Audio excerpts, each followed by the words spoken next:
Back here on the floor at Quicken Loans Arena after yet another twist and turn in this final series between the Cleveland Cavaliers and Golden State Warriors. The Warriors with the huge win tonight.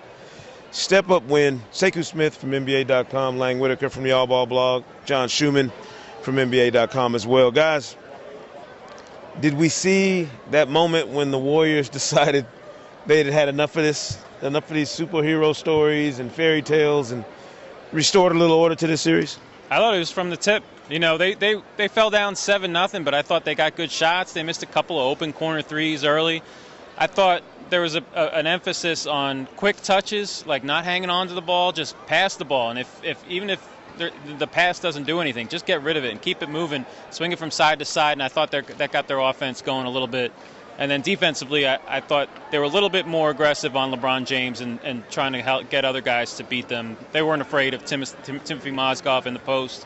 They weren't afraid of Matthew Dellavedova shooting off of kickouts. So I thought they definitely sort of forced things a little bit more on both ends of the floor. Huge move, obviously. Brilliant move by Steve Kerr, you know, to put Andre Iguodala in the starting lineup, take Andrew Bogut out, change the tempo, changed the dynamics, and really gave the Warriors a chance to play to their strengths, did it not, Lang? I think we all knew that the Warriors were going to make some sort of change.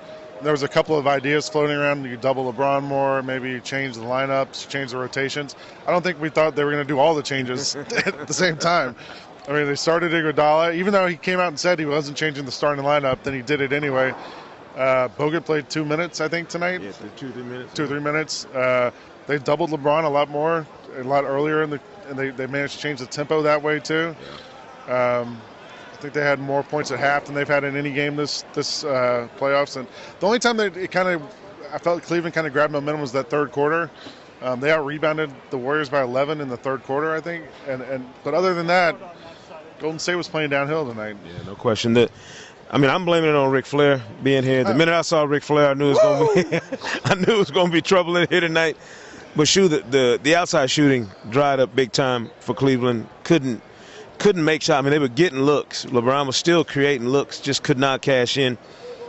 To me, it felt like, as much as the first 3 games seemed like Cleveland had a chance on adrenaline alone to swing the series in their momentum, now you look at it and say the Warriors have pushed this thing right back the other direction, 2-2 going back for Game 5 Sunday at Oracle Arena with a chance to not only get that win, but come back here and have shown they can come here and win. Yeah, they got their swagger back a little bit, and now Cleveland's going to have to find a way to win another game at Oracle Arena, either Game 5 or Game 7. Definitely things are on the Warriors' side. They have home court advantage. They found themselves a little bit. They know they're the best team in the league, and they played like it tonight. How strange is it, Lang, to see, and every time we're at the finals this happens, whoever wins the game, the story quickly transforms from whatever it was the previous game to, okay, now this team is, 2-2, with home court advantage again back in their hands. The Warriors do seem like they've got everything the way they need it. 48 hours ago, Matthew Dellavedova was the MVP of these finals. Right. And 48 hours later, Andre Iguodala is the MVP of these finals. It's going to change again 3 days from now. Who knows what's going to happen? 2 guys that were coming off the bench for the majority of the season for these 2 teams. Yes. Iguodala didn't start a game all season. Right. Yeah, I just don't. It's going to change every game, and I think we rush to judgment because that's what we get paid to do. But let's give it a little time to breathe and see what happens 2 days from now in Oakland. Yeah, having the extra day gives everybody a chance to decompress a little bit. Do you think LeBron wishes it was 2-3-2 right now? Oh.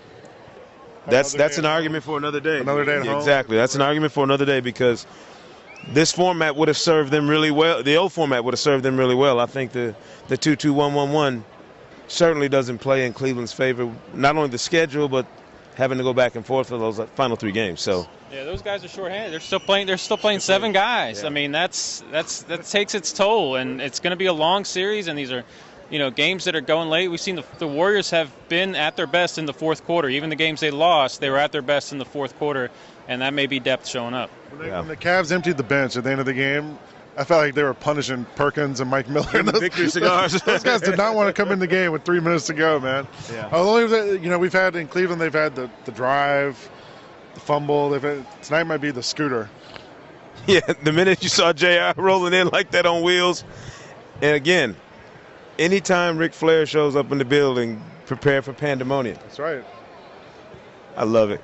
The finals, Game 4, huge win for the Golden State Warriors on the road here at Quicken Loans Arena. Sekou Smith from NBA.com, John Schumann from NBA.com, Lang Whitaker from NBA.com, and the All Ball blog joining us here.